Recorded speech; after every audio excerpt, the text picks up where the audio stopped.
watu wengi huonesha tabia yao pale ambapo anapokasirishwa, na watu wengi huonesha unafiki wao pale anapofariki mtu. Utasikia mtu marehemu alikuwa mzuri, alikuwa anazungumza vizuri, alikuwa anasaidia kadha wa kadha wa kadha wa kadha, alikuwa ni mwema, watu walimpenda, alikuwa ni mkarimu. Kwa nini tunakuwa na tabia ya kupenda kumpongeza mtu baada ya kufa? Pale ambapo mtu bado yuko hai, hatuoneshe ishara ya mapenzi na kumpongeza kwa kumpatia jitihada ya yeye kuzidi juu. Lakini pale anapokuwa kifariki mtu, ndo tunaleta madudu ya unafiki na kumsifu na kumsifu na kumsifu mambo tofauti.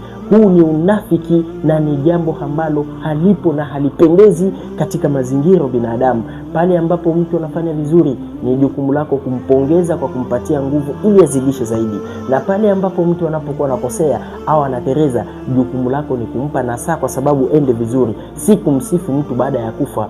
Mtu akifa ndo picha zake sasa zinarushwa katika social media, mawaidha yake narushwa katika social media, vitu mbalimbali ambavyo alikuwa akivifanya vinarushwa katika social media. Hizi siku zote vilikuwa wapi kama sio unafiki? Badirikeni hili jambo. Mwenyezi Mungu anipende na Mtume Muhammad sallallahu alaihi wasallam, tuache kutumia unafiki.